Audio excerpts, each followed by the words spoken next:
Ration तांदूळ गैरव्यवहार प्रकरण संजय अग्रवालांसह 8 जणांवर मोक्का, 5 आरोपी फरार.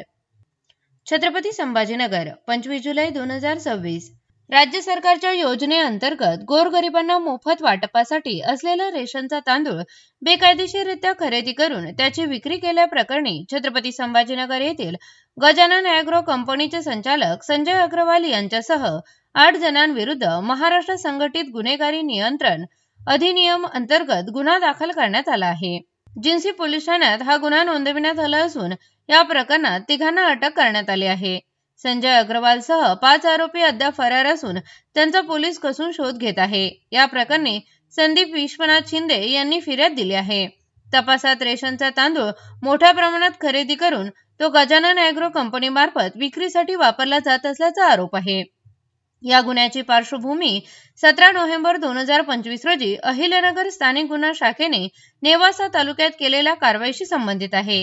तत्कालीन पोलीस निरीक्षक किरण कुमार कबाडी यांच्या मार्गदर्शनाखाली तत्कालीन पोलीस उपनिरीक्षक राजेंद्र वाहक, PI अमोल पवार आणि LCBच्या पथकाने भानाशिवरे येथील एका गोदामावर छापा टाकला होता.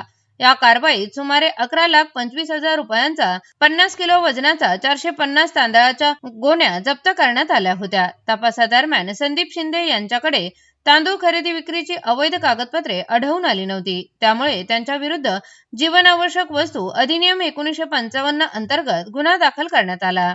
पुढील तपासात हा तांदूळ संजय अग्रवाल यांच्या गजानन ॲग्रो कंपनीकडे विक्रीसाठी पाठविला जात असल्याचे समोर आले. यापूर्वीही अशाच प्रकारचे गैरव्यवहार झाल्याची माहिती मिळाल्याने अग्रवाल यांचे नाव गुन्ह्यात समाविष्ट करण्यात आले. दरम्यान या कारवाईनंतर संजय अग्रवाल यांनी तत्कालीन पोलीस उपनिरीक्षक राजेंद्र वाहक यांच्या विरुद्ध तक्रार अर्ज दिला होता. पोलिसांनी केलेल्या कारवाईच्या रागातून ही तक्रार करण्यात आल्याची चर्चा त्यावेळी झाली होती. त्या तक्रारीवरून राजेंद्र वाहक यांच्यावर कारवाईही करण्यात आली होती. आता त्याच प्रकरणात संजय अग्रवाल यांच्यासह 8 जणांविरुद्ध मोक्का अंतर्गत गुन्हा दाखल झाल्याने या प्रकरणाला नवे वळण मिळाले आहे. जिन्सी पोलीस ठाण्याचे पथक फरार आरोपींचा शोध घेत असून तपास सुरू आहे.